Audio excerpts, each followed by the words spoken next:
This is Dr. Jameson Wong. I'm a Nuka doctor, and you're listening to Just Warrior It, a podcast where we believe your health is worth fighting for. Hello, I'm Dr. Jameson Wong from Optimum Chiropractic, and here we are with Just Warrior It. We are our podcast where we teach you to help fight for your health because it's worth fighting for. Today I have with me Wendy Yu, Dr. Wendy Yu, an acupuncturist from Lotus Center here in LA. Hi, Wendy. So please tell me, introduce yourself real quick. Say something. My name is Wendy. Wendy Yu. I've been an acupuncturist since 1999. Oh, wow, cool. Yeah. Ooh, I've earned my gray hair. We've had a practice in Northeast LA for quite some time now. We have 5 practitioners in our office who practice Chinese medicine as well. Oh, wow. And we all kind of specialize in different things. Cool. That's a lot of practitioners that work for you and a lot of experience that you have under your belt. Yeah. I always get asked from patients about acupuncture, like, how does it work? And Right. So I always try to explain to them, but I thought it'd be best for you to... Oh, I'd love to know what you say. My knowledge of Chinese medicine is very limited. I mean, I have 27 years of martial arts and some Chinese medicine along with it, but not enough to compare to what you have. So I'd love to just hear what you have it straight from the source. Well, I mean, how I explain it to patients if they're just walking in from off the street, I'll kind of liken it to freeway traffic, right? So if you have freeway traffic, there's always this rubbernecking and people kind of stopping to see what's going on. And then once you get to the car accident, then you just keep going. So then my job is kind of to figure out where the accidents are. Okay. So that freeway traffic can just move slowly or move more efficiently. Okay. So it's sort of like you develop these blockages around the body, and as an acupuncturist, we have to figure out where those blockages lie and get rid of them. Okay, yeah, that could be that can encompass things like I've seen with looking at the heart rate or things like the meridian system, which I don't know anything about. Yeah, well, there are different ways. So that's basically like what I was describing is really just the acupuncture perspective, but there's also a whole other breadth of Chinese medicine. There's like herbal medicine as well, and that's like an art in itself, right? It's its own form of pharmacology in a way.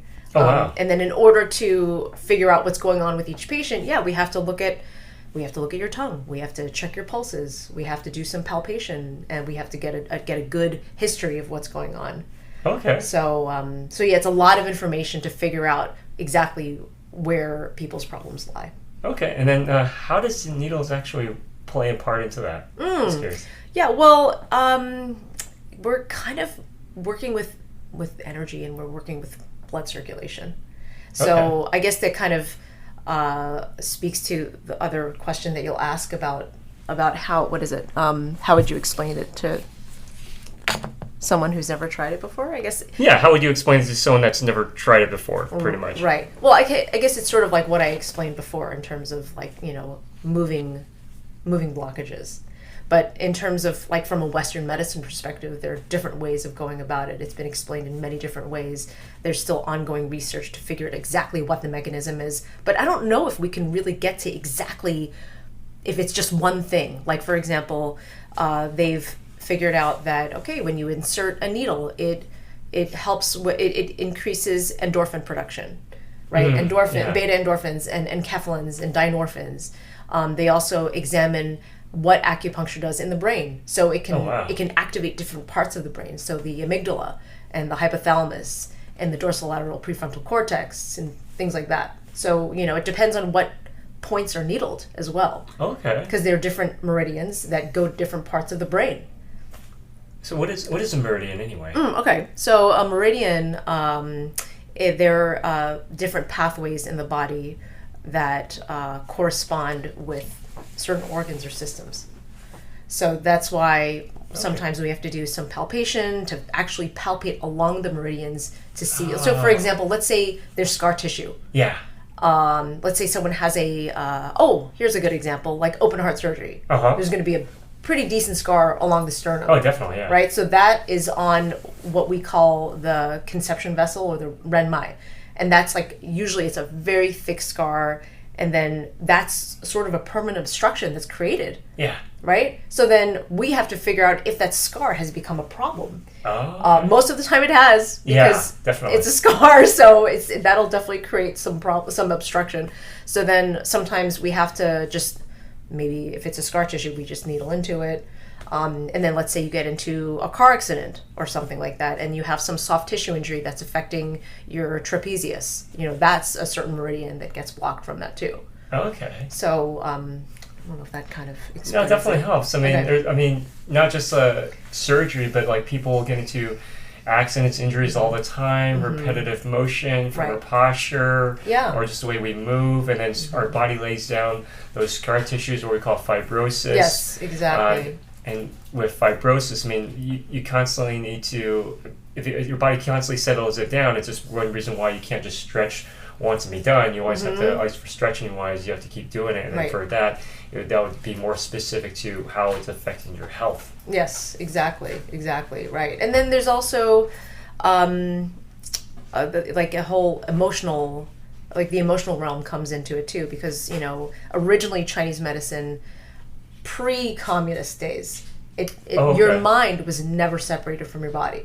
Oh, okay, After communism, that all changed, because they wanted to sort of sanitize Chinese medicine and take away all mind-body aspect. Oh, I've heard of that. And then that was the book burning, and then eliminating certain teachers. Yes, exactly. Wow. So they wanted to make it very formulaic.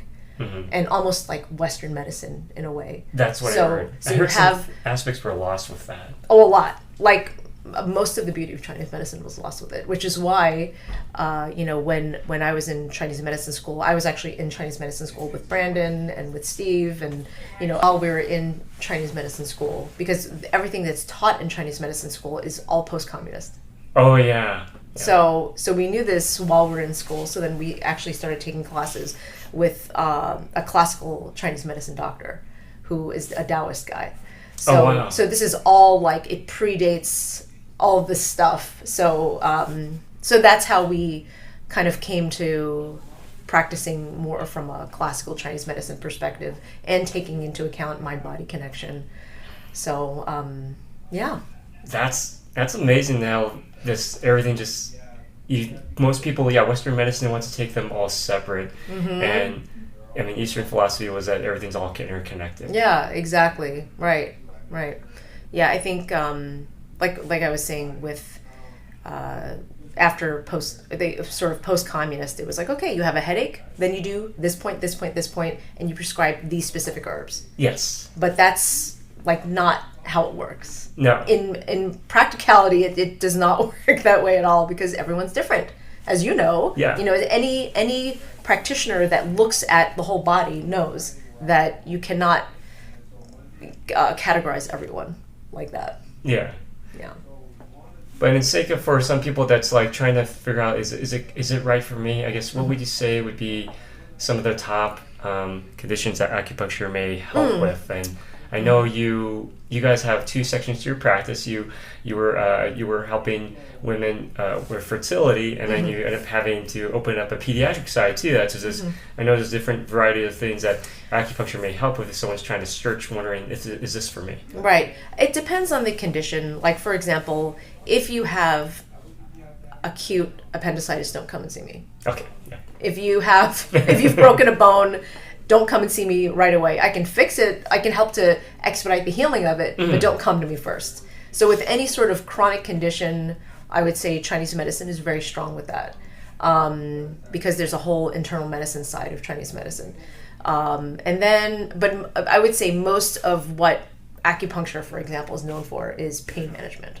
Yes. Right? Headaches, back pain, neck pain, knee pain, etc. Yeah, typically. Right. So that's right. That's how most people know it. That might be their sort of gateway into seeing a Chinese medicine practitioner.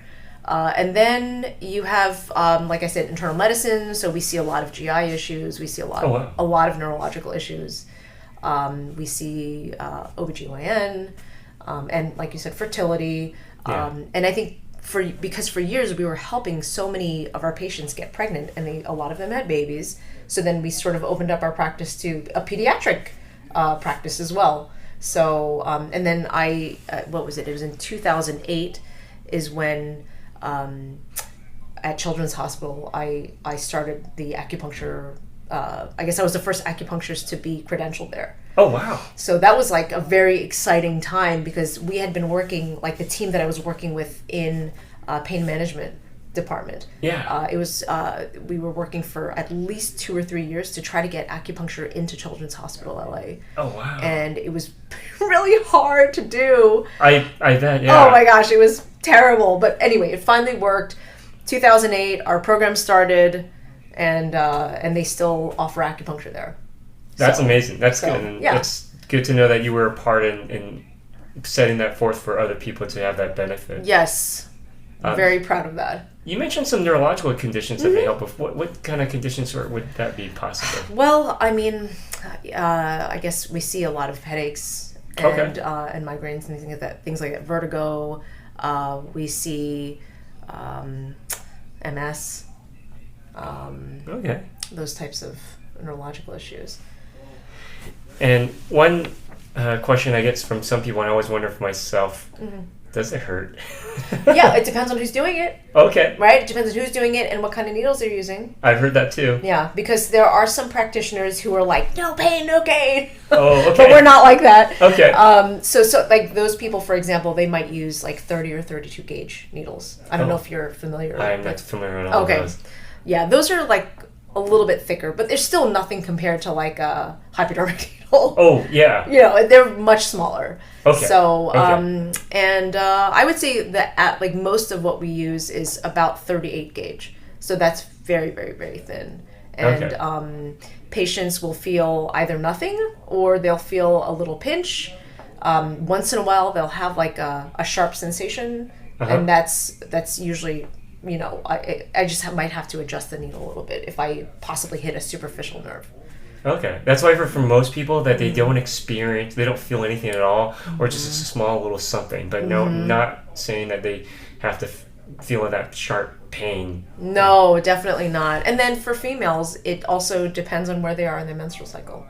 So usually the week before their period, they're a little bit more sensitive to needles. So they might feel a little bit more, but usually it's not anything that will prohibit them from getting treatment. Okay, cool. Yeah. Well, can you walk me through like what a typical like acupuncturist session or Chinese medicine session would look like? Yeah, sure. So first, I would ask you a couple questions about what your chief complaint is, and then you'll lay down on the treatment table. I'll check your pulse. I might look at your tongue. I'll do some palpation, and then it takes a few minutes to put the needles in, and then usually, like one of the things that acupuncture does that it's excellent for is just putting your body in a parasympathetic state. Oh yeah, I've heard that. So yeah, so it's like, you know, people start having borborygmus. You know, people start getting really relaxed. Their bodies get very heavy, and then I let them kind of lay there in the treatment room for maybe 20-30 minutes. Okay. To let the needles do their work. Sometimes patients will feel sensations after I'm gone in the areas where I needled, and sometimes in areas where I didn't needle, because it's stuff moving. Yeah. So so they might feel that. So I usually inform patients so they're not just like, oh my gosh, why am I feeling this thing in my leg? I know she even put any needles in my leg, you know? And this just goes back to the idea that, I mean, this affects your entire body. You just can't look at one area and treat it. I love how you, just like you said, you look at different aspects of the body. You know, they may be complaining about one thing, but you're looking at the entire body as a whole. Yes. And then taking a look what can affect that system possibly and may not even be there. Right. Yeah. Right. Exactly.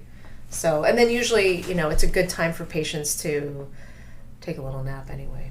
That's good. Everyone loves a little nap. Oh yeah, that's great. That's a we great were just nap. talking about when I have young kids right now, and you, I mean, your kids are not young anymore, but the idea of like just be able to take a nap. Yeah, it's great. It's great. So, how long do the effects of acupuncture last for, possibly?